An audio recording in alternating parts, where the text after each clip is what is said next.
Is the United States witnessing a strategic retreat by the Trump administration, or is it simply a calm before the storm? From a leader who was ready to drop tariff bombs on every trade opponent, Trump has now surprisingly softened his tone, temporarily suspending the very policies he once called the ultimate weapon. Is this change a sudden turning point, or merely a tactic to reshape his strategy? In a world where a single tweet can send global markets into turmoil, what Trump doesn't say, at times, can be even more terrifying than what he declares. Has the tariff policy reached its end, or is it just biding its time, waiting for the next strike?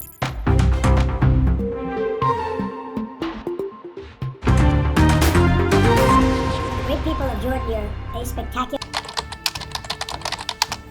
Since Donald Trump entered the White House, he wasted no time in using tariffs as a sharp tool to push forward his trade strategy. Right from the early days, he demonstrated that he was not one to compromise easily. On January 2, shortly after taking office, Donald Trump did not hesitate to implement his strong tariff policy.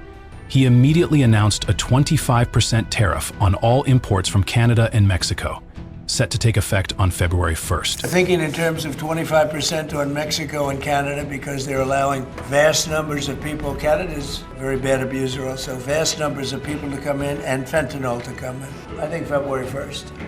I think we'll do it February 1st. 25% on both, sir. This was a campaign promise he followed through on, showing his determination to protect the U.S. economy through protectionist trade measures. As planned, on February 1, the 25% tariff was officially applied to imports from Canada and Mexico. However, an even more significant move occurred on the same day, when Trump not only imposed tariffs on goods from these two neighboring countries, but also added a 10% tariff on imports from China, pushing the average tariff rate to nearly 30%. Despite China already facing a 20% tariff. On March 10th, Trump continued to escalate the tariffs, imposing a 25% tariff on all steel and aluminum imports from every country. This was a bold, global decision targeting not just one specific country, but all major trade partners. On April 4, another heavy blow was struck when Trump applied a 10% tariff on all Chinese goods imported into the U.S. This was part of his strategy to apply maximum pressure on China's economy, forcing them to change their trade policies with the U.S. On May 26th, Trump made another shocking decision, imposing a 25% tariff on all imported cars from other countries.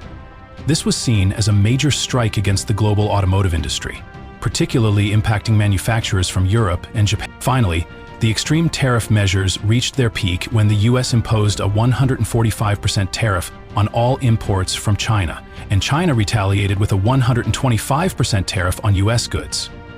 The trade war dragged on, and both sides endured significant losses from these extreme tariff measures. In making his tariff decisions, Trump didn't just act impulsively, but followed a clear, calculated strategy. He used a simple but powerful method to assess trade partners, dividing the trade deficit with each country by that country's total export value to calculate the percentage rate. Based on this number, Trump would impose corresponding tariffs. Notably, Trump was willing to reduce the tariff by half if countries agreed to enter into trade negotiations and make the necessary concessions. This shows that Trump's tariff policy was not just an isolated action, but part of a broader negotiation strategy, using tariffs as leverage to pressure trade partners and promote U.S. economic interests. When it comes to Donald Trump and tariffs, don't just think of him as someone throwing around threats in a trade war. For Trump, tariffs aren't just a policy. They are a strategic weapon, a key piece on the global chessboard. And he has been clear about the four major reasons he places his bets on this tool. First, Trump believes tariffs are an effective way to reduce the trade deficit. His argument is simple. If tariffs make imports more expensive, American consumers will turn to domestically produced goods. Fewer foreign goods mean reduced imports, and thus the trade deficit shrinks. At least in theory. The second reason stems from his Make America Great Again ambition, bringing the U.S. manufacturing sector back to its golden age. Trump believes that tariffs will protect American factories from cheap foreign goods, giving domestic industries the time and opportunity to recover. And the less dependent the U.S. is on imports, the stronger and safer the economy becomes, both economically and in terms of national security. Third, he had a rather unconventional idea, using tariffs to replace income taxes. Trump once claimed that if the government collected enough from tariffs, citizens wouldn't have to pay high income taxes anymore, a vision that excited many of his supporters. Lastly, with the mindset of a negotiator, Trump sees tariffs as a powerful trade leverage. Since most countries have a trade surplus with the US, meaning they sell more to America than they buy from it, Trump believes this gives him an advantage. These countries need the US market more than the US needs their markets. And if they don't agree to concessions, tariffs become the way to force them into negotiations on his terms. In other words, Trump isn't just imposing tariffs. He's playing a grand game of strategy, and every tariff is a carefully calculated move. Throughout the early days of his presidency, Donald Trump imposed tariffs relentlessly, almost as if every morning he woke up and decided to add another tariff on goods from somewhere in the world. But then, something unexpected happened. Trump started to soften his tone. It all began on June 9, a surprising turning point. Trump announced a 90-day suspension of all tariffs except on China. This move caught many by surprise, as it was not accompanied by any clear concessions from trade partners. Was he changing his approach? Just a few days later, on June 12, he appeared before the press and made remarks that were quite unlike the Trump of the previous months. Tariffs on China will be significantly reduced, and I'm not going to play hardball anymore.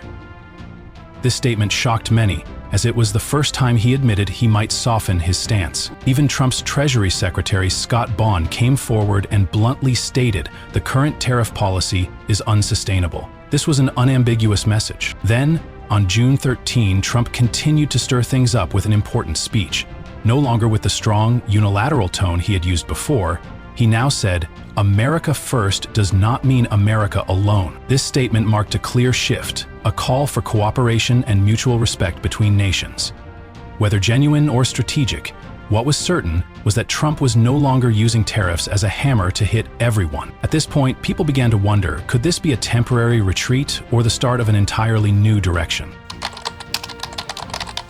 Initially, everything seemed very straightforward to Donald Trump. Impose high tariffs, force opponents to make concessions, boost domestic production, eliminate the trade deficit. But reality turned out differently, and now he was beginning to realize that tariffs were not as magical as he had thought. Despite imposing heavy tariffs on numerous countries, the US trade deficit didn't decrease, it actually increased. This was something he had promised to fix, but the actual data betrayed his expectations. The US manufacturing sector was also facing serious difficulties. Due to higher import material costs from the tariffs, domestic businesses found themselves in a tight spot. Inventories of manufactured goods dropped by 20% compared to their peak in January, an alarming sign for anyone following the US economy. The most significant thing Trump hoped for, the concessions from trade partners, never came. No country bowed to pressure or entered negotiations from a weakened position. On the contrary, they retaliated strongly with their own tariffs. Given all these outcomes, it's no surprise that Trump had to step back, at least in terms of public statements. Because if he continued to stubbornly push forward, the cost wouldn't just be in trade deficits or manufacturing. It would affect the economy and the votes of the electorate. While Trump hoped that tariffs would generate significant revenue for the federal budget, the reality surprised him. In mid-August, U.S. Customs and Border Protection, CBP, collected only $500 million, 0 cents from tariffs. This amount was minuscule compared to what he had expected. In fact, what occurred was a clear contradiction. Fewer imports, directly resulting from high tariffs, meant lower tariff revenue. So, how could tariffs replace income taxes as Trump had envisioned? Instead of alleviating the tax burden on citizens, tariffs didn't generate enough revenue to sustain the income tax replacement policy.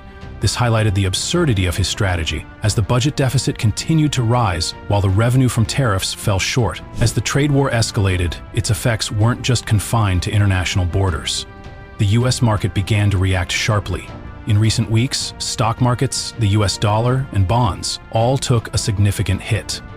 These declines didn't just affect investors, they also shook confidence in the US economy. The escalating tariffs had particularly increased borrowing costs, putting both businesses and the government in a tougher position when borrowing money. The direct consequence was that the risk of a public debt crisis became more apparent than ever. Under Republican leadership, the U.S. government now needed to borrow an additional $5,880 billion, 0 cents, over the next 10 years to maintain operations. This not only threatened the budget, but also increased the national debt burden, with current debt payments now reaching $1 trillion, 0 cents annually, and that could increase due to higher interest rates. All of this pointed to a major shock for the U.S. economy. Under pressure from markets and national debt, it was clear that Trump's tariff policies were beginning to carry unintended consequences for the economy. Political and public pressure in the U.S. had never been as strong as it was now for Donald Trump. According to G. Elliott Morris from Substack, public approval of Trump on economic, trade, and inflation issues was now in the negative. This was in stark contrast to his first term, when the strong economy had been a major factor in his election victory. Not only investors and experts, but also American consumers were becoming frustrated with the rising prices of goods due to tariffs. They were unhappy that imported items, particularly from China, had become more expensive. To ease this frustration, Trump had to exempt certain items like phones and laptops from China, as Americans had a strong preference for cheap products. The growing pressure from voters and the public made it impossible for Trump to ignore and adjust his policy. This also demonstrated that tariffs weren't just an economic issue, but a political one. While the public had to endure rising costs, Trump had to find a balance between political and trade interests. The attention from a Russian tariff policy didn't just stir domestic debate, it also sparked international reactions. 242 sources reported widely on the change in strategy, and interestingly, the media responses split into two clear camps. About 29% of left-leaning outlets strongly criticized the policy, claiming it created instability and harmed the market. Meanwhile, 13% from right-wing outlets saw the tariff adjustment as a necessary move, showing flexibility in Trump's strategy. On the international front, reactions from U.S. trade partners were cautious and firm. No country wanted to make concessions too early, fearing that if they did, Trump would demand more concessions in the future. Particularly China, a country whose cheap goods were beloved by American consumers, was in no rush to back down. They understood that their trade benefits with the U.S. were substantial, and any concession could set a dangerous precedent for future negotiations. Donald Trump has not completely abandoned tariffs, but it can be said that he has softened his stance, postponed their implementation, and taken a step back. This shows flexibility in his policy, as he no longer insists on carrying out every tariff threat as he did before. This change is not a sign of giving up or abandoning principles, but rather a response to pressure from the economy, the market, and domestic politics. Factors such as budget deficits, weak economic growth, and domestic public pressure have forced Trump to reconsider his tariff strategy. Whether Trump will reimpose tariffs as aggressively as before depends on market reactions and the upcoming election outlook. If the economic and market situation continues to deteriorate, or if he feels the need to take a tougher stance to win over voters, Trump might return to a more aggressive tariff strategy. However, all decisions remain within his control and will continue to be adjusted based on developments.